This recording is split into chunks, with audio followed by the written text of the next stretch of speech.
Hello everyone, आज date है 25 मार्च 2023 और द हिंदू न्यूज एनालिसिस में आपका स्वागत है। इस वीडियो में हम द हिंदू की इंपोर्टेंट न्यूज को एग्जाम के पॉइंट ऑफ व्यू से डिस्कस करेंगे।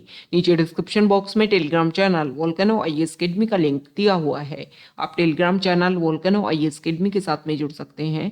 वहां पर हर exam means UPSC, state PCS and other exams के पॉइंट ऑफ व्यू से काफी इंपोर्टेंट इन्फॉर्मेशन आप सभी के साथ में शेयर की जाती है। तो चलो स्टार्ट करते हैं। वीडियो को स्टार्ट करेंगे एक ज्योग्राफिकल मैप क्वेश्चन के साथ में।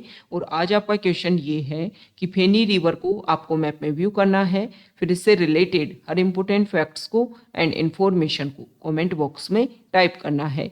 कल हमने आपसे क्वेश्चन पूछा था तीस्ता रिवर को लेकर के।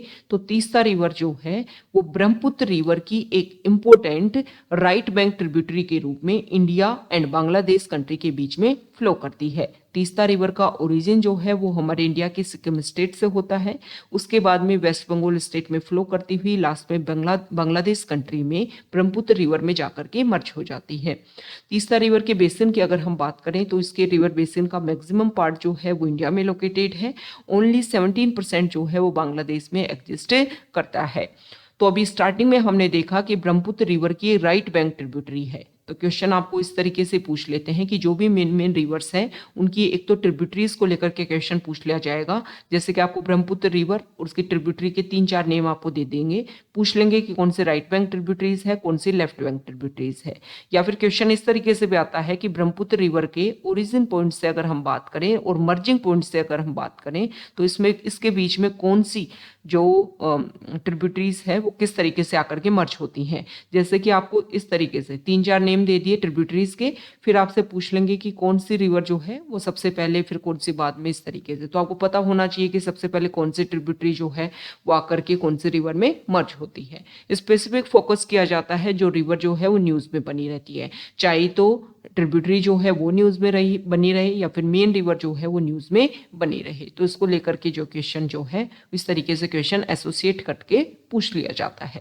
ओके, तो तीस्ता रिवर की जो लोकेशन है वो हमने डिस्कस कर ली। अब ये न्यूज में क्यों बनी रहती है? क्योंकि तीस्ता रिवर में तीस्ता रिवर के वाटर को लेकर के इंडिया और बांग्लादेश में वाटर डिस्प्यूट जो है वो काफी देखने को मिलता है। वाटर शेयरिंग को लेकर के काफी ज्यादा इशू बना रहता है, जिसकी वजह से तीस्ता रिवर काफी ज्यादा न्यूज में बनी रहती है। ओके, द हिंदू को अगर हम डिस्कस करें तो फर्स्ट इंपोर्टेंट न्यूज है द हिंदू के फ्रंट पेज पर, और राहुल गांधी जो केरला में वायनाड से एज ए एमपी थे, उनकी जो मेंबरशिप ऑफ पार्लियामेंट जो है उनके रूप में एज एमपी जो है उनको डिस्क्वालीफाई कर दिया गया है।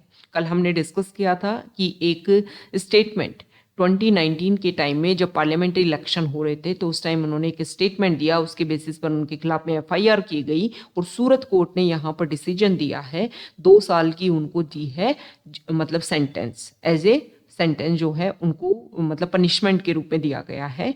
तो हमारी कॉन्स्टिट्यूशन का आर्टिकल 102 एंड आरपीए एक्ट 1951 जो है वो डिस्क्वालिफिकेशन को रेगुलेट करता है।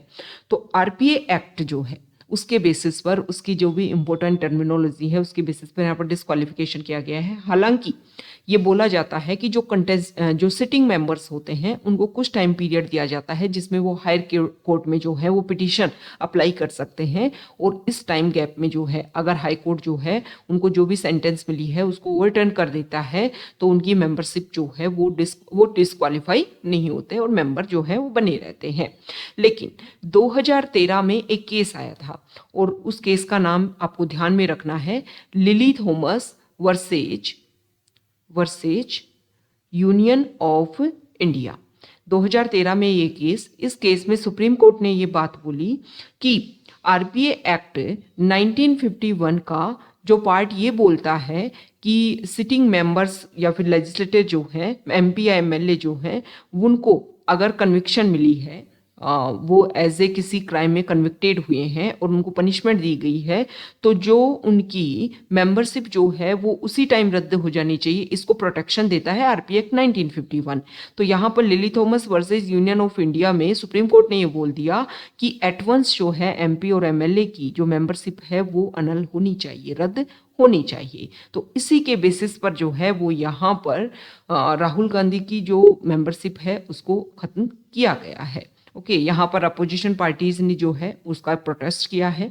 और नेक्स्ट पेजेस पर हम डिस्कस करेंगे कि किस तरीके से इससे पहले भी इस तरीके के इशू देखने को मिले हैं और उन इशू को किस तरीके से रेगुलेट करने की कोशिश की गई है, क्योंकि अब उनकी मेंबरशिप खत्म कर दी गई तो वायनाड सीट जो है वो वैकेंट हो गई। अब इलेक्शन कमीशन जो है वो इसको लेकर के जल्दी जो वहाँ पर इलेक्शन कर दोबारा से री इलेक्शन करवाने के लिए जो है वो अपना जो प्रोसीजर है उसको जल्द ही डिक्लेयर करेगा। ओके, तो इस इशू को और अच्छे से हम नेक्स्ट पेजेस पर डिस्कस करेंगे। नेक्स्ट इंपोर्टेंट आर्टिकल है, तो देखो सुप्रीम कोर्ट ने बोल दिया है कि बिल्किस बानो जो केस है उसकी इन्होंने जो पिटीशन डाली है उसको हम 27 मार्च को सुनवाई करेंगे। तो बिल्किस बानो केस क्या है, क्या इशू है और क्यों इसमें जो है वो पिटीशन डाली गई है, इसके बारे में हम डिस्कस कर लेते हैं। देखो 2002 के टाइम में गुजरात में होते हैं रियोट्स, दंगे हो जाते हैं। तो उस टाइम में बिल्किस बानो एक प्रेग्नेंट वीमेन, उनके खिलाफ में जो है वो गैंग रेप किया जाता है।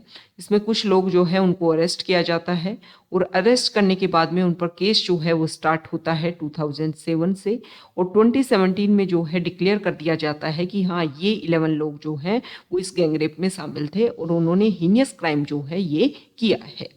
अब क्या होता है, लास्ट ईयर गुजरात गवर्नमेंट ने क्या किया कि ये जो पर्सन है इनको अर्ली रेमिशन दे दी, मतलब इनकी प्रिजनमेंट, इनको इनको लाइफ सेंटेंस दी गई थी इन 11 पर्सन को। मतलब लाइफ सेंटेंस का मतलब होता है पूरी जिंदगी जेल में गुजारनी है, लेकिन उनको अर्ली रेमिशन जो है यहाँ पर दे दी गई लास्ट ईयर। इसके खिलाफ में यहाँ पर बिल्किस बानो ने बोला है कि एक हीनियस क्राइम था, इसमें इस तरीके से रिलीज जो है वो नहीं देखने को मिलना चाहिए।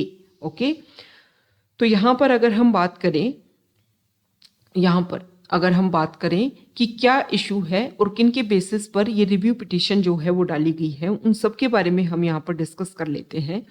देखो सबसे पहले तो ये तो हमने बैकग्राउंड तो डिस्कस कर ही लिया कि क्या इशू हुआ। तो यहाँ पर जब गुजरात में ये इशू हुआ तो उसके बाद में NHRC, national human rights commission and supreme court ने ये बोला कि स्पेशल CBI कोर्ट जो है वो इस केस की सुनवाई करेगा। और कहाँ पर सुनवाई करेगा, महाराष्ट्र में। ओके, तो ये बात आपको ध्यान में रखनी है, गुजरात में इसकी सुनवाई इस केस की नहीं हुई थी। अब क्या हुआ है कि इसको जो रेमिशन दे दी गई इसको लेकर के क्वेश्चन किया गया है। तो सबसे पहला पॉइंट तो आप ये देखिए कि देखो national crime record bureau NCRB के डाटा अगर हम देखें तो विमेन के खिलाफ में जो केसेज हैं, जो हीनियस क्राइम के केसेस जो हैं वो काफ़ी ज़्यादा बढ़ते जा रहे हैं। तो इस तरीके से अगर कोई हीनियस क्राइम हुआ उसमें जो लोग शामिल थे उनको कन्विक्टेड जो है वो भी डिक्लेयर कर दिया गया, लेकिन फिर भी उनके बाद में जो है वो उनको रिलीज कर दिया जाता है, तो ये गलत है। इस तरीके से क्या होगा कि जो भी केसेज की जो संख्या है वो कम नहीं होगी, वो और ज़्यादा इंक्रीज होगी। लोगों को लगेगा कि अरे अर्ली रिलीज भी इसमें देखने को मिलता है। इस तरीके की हीनियस क्राइम में अगर अर्ली रिलीज देखने को मिला है तो इजीली जो है वो अर्ली रिलीज देखने को मिल सकता है। ओके, तो यहां पर ये बेसिक बात बताई गई है। एक तो मतलब इसके बेसिस पर क्वेश्चन उठाया गया है। दूसरा क्वेश्चन ये है कि देखो वैसे रेमिशन पॉलिसी है, लाइफ सेंटेंस में अर्ली रिलीज किया जा सकता है। सेंट्रल गवर्नमेंट, स्टेट गवर्नमेंट जो है वो अर्ली रिलीज कर सकते हैं, लेकिन मिनिमम 14 ईयर की जो पनिशमेंट है वो तो कम से कम कंप्लीट हो। तो यहाँ पर 2017 में उनको जो है वो पनिशमेंट दी गई और वहाँ पर जो है उनकी 14 ईयर्स तो कंप्लीट ही नहीं हुई, उससे पहले उनको रिलीज कर दिया गया। ये दूसरा क्वेश्चन है। ओके, इसके अलावा 2000 में एक केस हुआ था, केस का नाम है Lakshman Naskar versus union of India. इस केस में जो है वो सुप्रीम कोर्ट ने कुछ क्राइटेरिया रखे थे कि अगर किसी पर्सन को अर्ली रिलीज करना है तो इन क्राइटेरिया को अगर फुलफिल करे तो लाइफ सेंटेंस में उनको जो है वो अर्ली रिलीज किया जा सकता है। जैसे कि कोई इंडिविजुअल किसी क्राइम में इन्वॉल्व था, मान लो जैसे कि हमने यहाँ पर देखा कि जो पर्सन थे वो गैंगरेप में शामिल थे, तो एक तो पहली ये बात कि वो पर्सन जो है वो एज एबल ना हो पाए। ओके, तो एक पॉइंट तो ये रखा गया कि जो भी पर्सन उसका अर्ली रिलीज किया गया है वो उस मतलब एक तो हीनियस क्राइम ना हो। ओके, तो ये तो देखो हमने देखा कि गैंग रेप था, एक प्रेग्नेंट वीमेन, उनके खिलाफ में ये सारे केस, ये सारा जो क्राइम है वो किया गया, तो एक हीनियस क्राइम था। ओके, दूसरा जो क्राइटेरिया इसमें रखा गया, इस केस में ये बताया गया कि वो पर्सन जो है वो एबल ना हो दोबारा से कोई क्राइम करने के लिए। तो ये जो पर्सन जिनको अर्ली रिलीज किया गया, ये एबल है दोबारा से क्राइम करने के लिए। हो सकता है कि कुछ ऐसी एक्टिविटी हो दोबारा से वो क्राइम में जो है वो इन्वॉल्व देखने को मिले। तीसरा क्या है कि फैमिली कंडीशन के बेसिस पर भी अर्ली रिलीज किया जा सकता है। इसके अलावा अगर हम बात करें तो ये भी एक पॉइंट रखा गया कि उस पर्सन को जेल में रखने का कोई फायदा नहीं है, मतलब कोई ऐसा नहीं लग रहा है कि जेल में रखने से जो है वो कुछ कन्फ्लिक्टेड या फिर रिलीज करने से जो है वो सोसाइटी में कुछ इशू देखने को मिलेगा। तो देखो इनको अर्ली रिलीज किया गया है। इसके खिलाफ में बहुत सारे एक्टिविस्ट जो हैं उन्होंने प्रोटेस्ट भी किया कि इस तरीके से एक तरफ तो गवर्नमेंट बोलती है कि वीमेन को हम प्रोटेक्ट करते हैं और दूसरी तरफ जो है इतने हीनियस क्राइम में जो पर्सन इन्वॉल्व है उनको यहाँ पर छोड़ दिया गया है। तो ये कुछ पॉइंट रखे गए थे इस केस में कि इसके बेसिस पर, इन क्राइटेरिया के बेसिस पर किसी पर्सन को अर्ली रिलीज किया जाता है। लेकिन अगर ये सारे क्राइटेरिया जो है अगर इनमें इशू देखने को मिलता है तो अर्ली रिलीज नहीं किया जा सकता है। ओके, इसके अलावा अगर हम बात करें तो यहाँ पर एक पॉइंट ये भी रखा गया है कि देखो महाराष्ट्र में इसकी सुनवाई हुई। ओके, और गुजरात गवर्नमेंट ने यहाँ पर अर्ली रेमिशन किया है। तो जब सीबीआई इस केस की सुनवाई कर रही थी तो स्टेट गवर्नमेंट को सेंटर से भी इसको लेकर के क्वेश्चन पूछना चाहिए था, सेंट्रल गवर्नमेंट का भी इसमें इन्वॉल्व होना चाहिए था। दूसरा अगर हम बात करें तो गुजरात की अभी प्रेजेंट टाइम में जो रेमिशन पॉलिसी है वो इस बात को फॉलो करती है, रेमिशन पॉलिसी जो है वो इस बात को मानती है कि अगर कोई हीनियस क्राइम है तो उसमें अर्ली रिलीज नहीं देखने को मिलेगा। लेकिन यहाँ पर ये जो बिल्किस बानो केस है इसमें जो रेमिशन पॉलिसी को माना गया वो 1992 की रेमिशन पॉलिसी को माना गया। ओके, और 1992 की रेमिशन पॉलिसी जो है उसके बेसिस पर यहाँ पर रिलीज किया गया है। तो ये कुछ क्वेश्चन है जिनके बेसिस पर ये अर्ली रिलीज जो है वो क्वेश्चनेबल है। तो इसी के बेसिस पर जो है वो पिटीशन डाली है बिल्किस बानो ने फिर से कि जो भी इशू है और जो पर्सन जिनको रिलीज किया गया है उनको दोबारा से जेल में रखा जाना चाहिए, क्योंकि गैंग रेप जो है वो एक हीनियस क्राइम है। और इस तरीके से अगर पर्सन को रिलीज किया गया तो हम जो भी विमेन के प्रोटेक्शन की बात करते हैं वो सही तरीके से ग्राउंड लेवल पर इंप्लीमेंट मतलब नहीं हो पा रहा है। ओके, नेक्स्ट यहाँ पर जो आर्टिकल है तो देखो राज्यसभा का अभी बजट सेशन का जो सेकंड पार्ट है वो चल रहा है और राज्यसभा में कल जो है 9th day without any major business जो है वो राज्यसभा को एडजर्न कर दिया गया। तो देखो ये तो हम टाइम के साथ में डिस्कस ही कर रहे हैं कि जो हमारा पार्लियामेंट है वहाँ की जो क्वालिटी जो है वो काफ़ी ज़्यादा डिक्रीज हो रही है। अगर हम वर्किंग आवर्स की बात करें टोटली तो काफ़ी ज़्यादा डिक्रीज हो रहा है वर्किंग आवर्स। हमारा काफ़ी ज़्यादा मनी जो है वो इन्वेस्ट होता है राज्यसभा के एक सेशन को कंडक्ट करवाने के लिए, लोकसभा के एक सेशन को कंडक्ट करवाने के लिए। तो इस बात के ऊपर हमें फोकस करना चाहिए कि जो क्वालिटी है उसको हम मेंटेन करें। और जो भी, क्योंकि डेमोक्रेसी की जो वॉइस है वो रिप्रेजेंट होती है कहाँ पर, पार्लियामेंट में। तो अगर वहां पर ही जो मेंबर ऑफ पार्लियामेंट है वो अच्छे से अपना काम नहीं कर पाए, किसी भी पॉइंट को लेकर के क्वेश्चन नहीं कर पा रहे हैं या किसी भी इश्यू को अच्छे से डिस्कस नहीं कर पा रहे हैं, तो यही एक बेसिक रीजन है कि जुडिशरी जो है वो बहुत सारे पॉइंट्स को अपनी तरफ से रिप्रेजेंट करने लगी है। ओके, कि इसको जुडिशरी ओवररीच भी बोला जाता है। ओके, जैसे कि सेम सेक्स मैरिज को लेकर के जो है वो अभी क्वेश्चन चल रहा है, तो सेंट्रल गवर्नमेंट की तरफ से स्टेटमेंट देखने को मिला कि इसको लेकर के कोई रूल्स एंड रेगुलेशन बनाने की जो पावर है ना वो सेंट्रल गवर्नमेंट के पास, मतलब गवर्नमेंट के पास में है, ना कि जुडिशरी के पास में। लेकिन जुडिशरी, हमारे फॉर्मर सीजीआई ने एक बार ये स्टेटमेंट दिया कि जिस तरीके से पार्लियामेंट का जो क्वालिटी जो है वो डिग्रेड हो रही है उसी का एक बेसिक रीजन है कि जुडिशरी जो है वो ज़्यादा इस तरीके के जो भी इशू हैं उनमें इंटरवीन ज़्यादा करने लग गई है, क्योंकि उन इशू को सॉल्व करने के लिए कोई एक स्टेटिक या फिर कोई एक स्टेटमेंट जो है वो सामने होना चाहिए।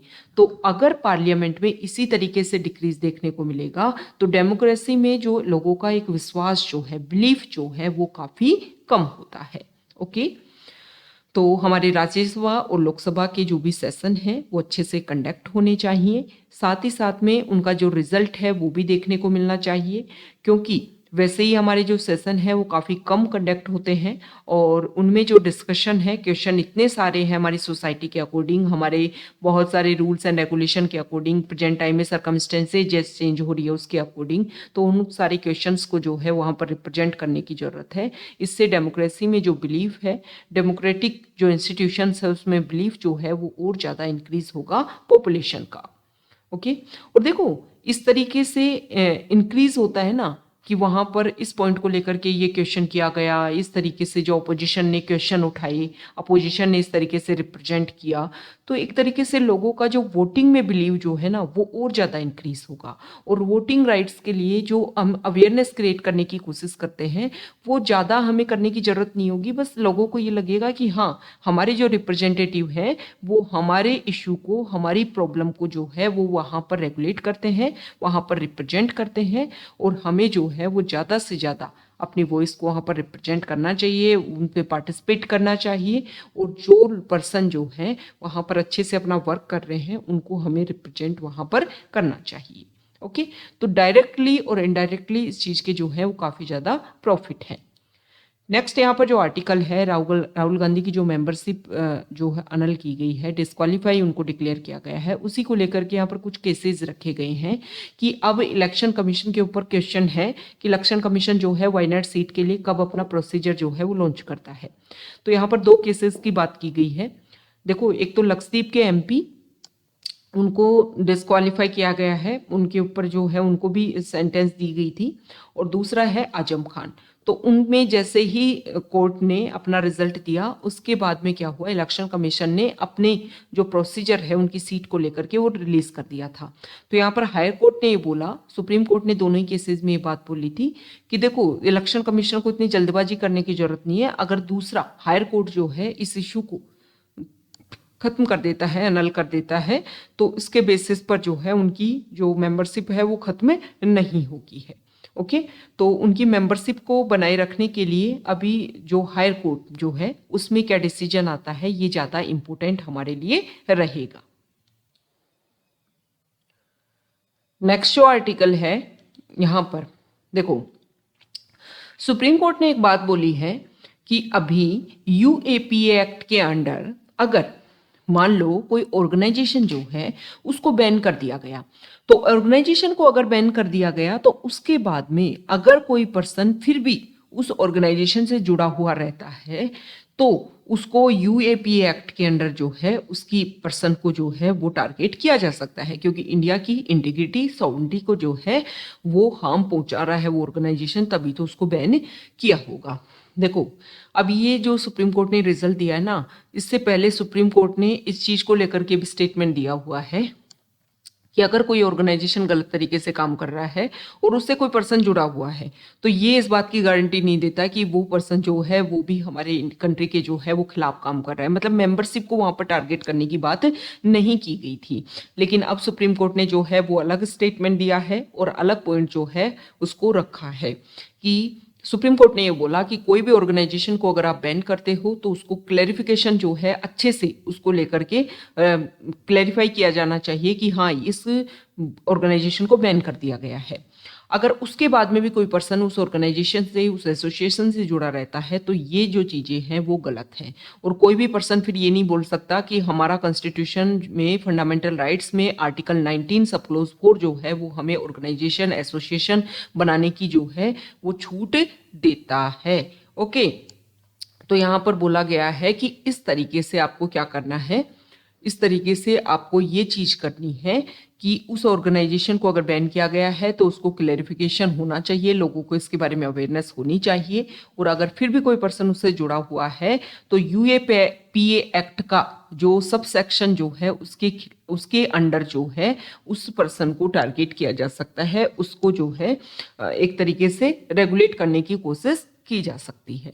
ओके, नेक्स्ट जो आर्टिकल है देखो, जम्मू एंड कश्मीर में 1981 में एक मूवी आई थी सिलसिला मूवी, और इस मूवी में जो है जो वहाँ के ट्यूलिप गार्डन है, ट्यूलिप्स के जो बड़े बड़े गार्डन है श्रीनगर में, उसको दिखाया गया था। उसके बाद में काफ़ी ज़्यादा फोकस हुआ और अभी प्रेजेंट टाइम में जम्मू एंड कश्मीर जो है वो काफ़ी ज़्यादा फोकस कर रहा है कि ज़्यादा से ज़्यादा एरिया जो है वो डेवलप हो सके और ट्यूलिप जो है वो वहाँ पर और अच्छे से डेवलप किए जा सके। ओके, तो ये आज का हमारा द हिंदू न्यूज़पेपर का डिस्कशन था और जो भी इम्पोर्टेंट न्यूज़ है द हिंदू की वो हमने यहाँ पर डिस्कस की है। और देखो स्टार्टिंग में जो आर्टिकल था उसमें हमने डिस्कस किया था कि डेफमेशन, जो भी मेंबर ऑफ पार्लियामेंट मतलब राहुल गांधी की जो मेंबरशिप को अनल किया गया है वो डेफमेशन के बेसिस पर किया गया है। ओके, और जो डेफमेशन जो है ना उसको रेगुलेट करता है आईपीसी का सेक्शन 499 एंड 500, सेक्शन 499 एंड 500 जो है आईपीसी का, वो बताता है किसके बारे में, डेफमेशन के बारे में। तो सेक्शन 500 ये बोलता है कि कोई भी पर्सन जो है अगर क्रिमिनल डेफमेशन में शामिल है और वो गिल्टी पाया जाता है तो उसको 2 साल तक की जो है वो जेल हो सकती है। तो इसी के बेसिस पर जो राहुल गांधी जो है उनकी मेंबरशिप को मतलब उनको जो है वो यहाँ पर पनिशमेंट दिया गया 2 साल का, क्योंकि उन्होंने एक स्टेटमेंट दिया था मोदी कम्युनिटी के खिलाफ में। दूसरा 499 जो है वो इस बात को बताता है कि किस तरीके से डेफिनेशन जो है उसके क्या क्या तरीके, बोल करके, कुछ लिख करके, कुछ संकेतों से, कुछ विजिबल रिप्रेजेंटेशन से अगर आप किसी पर्सन को या किसी कम्युनिटी को हानि पहुंचाने की कोशिश कर रहे हो तो वो आता है सेक्शन 499 में। ओके, तो ये हमने जो स्टार्टिंग में जो आर्टिकल था उसमें जो डेफिनेशन जो वर्ड है उसको भी हमने डिस्कस कर लिया है। तो ये आज का हमारा द हिंदू न्यूज़पेपर का डिस्कशन था। अगर आप यहाँ तक आए हैं, वीडियो आपको अच्छा लगा है तो प्लीज़ वीडियो को लाइक कर दीजिए, शेयर कर दीजिए और चैनल को सब्सक्राइब कर दीजिए। Okay, thank you.